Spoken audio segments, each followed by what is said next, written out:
In the book, Isaacson writes that Musk, 52, who has 11 children by 3 different women, was not, quote, bred for domestic tranquility.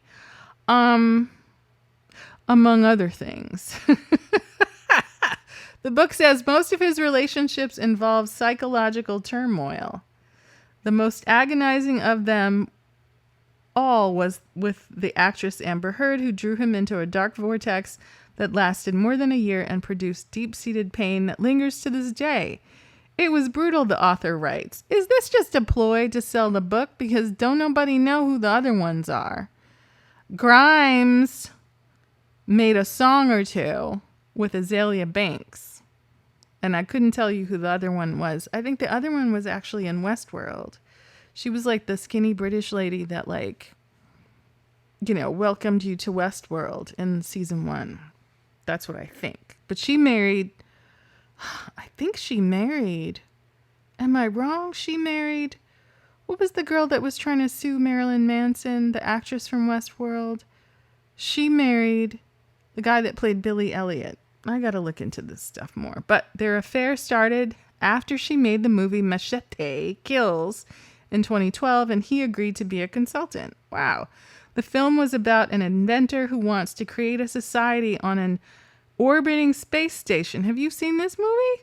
Heard says in the book, I guess I could be called a geek for someone who can also be called a hot chick, she jokes. Musk took her for a Tesla ride and Heard decided he looked attractive for a rocket engineer, or was it just his wallet? Their next meeting was in line for the Met Gala in New York, May 2016. Heard was about to divorce Depp, so she was married, and found Musk was a breath of fresh air. Now, was he just looking for someone to raise his profile along with his hair plugs in Hollywood, and then she was looking for her next wallet? Allegedly, in my opinion. A few weeks later, Musk came to visit Heard in Miami, where she was working. He flew her up to Cape Canaveral, where a Falcon 9 launch was scheduled. Heard, quote, thought it was the most interesting date she had been on, the book claims. For Musk's birthday that June, she gave him a surprise visit to the Tesla factory in California by flying in from Italy, where she was working. Heard hid in the back of a Tesla and popped out when Musk came by. Their relationship deepened in 2017 when he flew to see her in Australia while she was filming Aquaman. The book says, quote, her playfulness, however, was accompanied by the type of turmoil that attracted Musk. Wow. Is that what it was? Turmoil that attracted Musk. Incredible. His brother and friends hated her with a passion that made their distaste for Justine, Musk's first wife, pale. She was so toxic, Kimball says, a nightmare.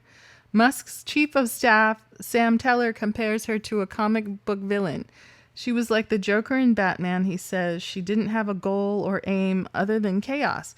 She thrives on destabilizing everything. She and Musk would stay up all night fighting, and then he would not be able to get up until the afternoon. They broke up in July 2017, but got back together for another 5 tumultuous months. The end finally came after a wild trip to Rio de Janeiro in December 2017 with Kimball, his wife, and some of the kids. The book says when they got to the hotel, if I take you to the hotel, Elon and Amber had another of their flamethrower fights. You know what? There's some things that make people more likely to fight. Do you know what they are? She locked herself in the room and started yelling. She was afraid she would be attacked and that Elon had taken her passport. Wow. And just like that, that's the end of the story. I guess we gotta buy the book to find out what else happened. But I want to see how the timeline lines up with the marriage to Johnny Depp and with the other women, the 3 baby mamas, possibly 4, in my humble opinion. Let me know what you think. Eek.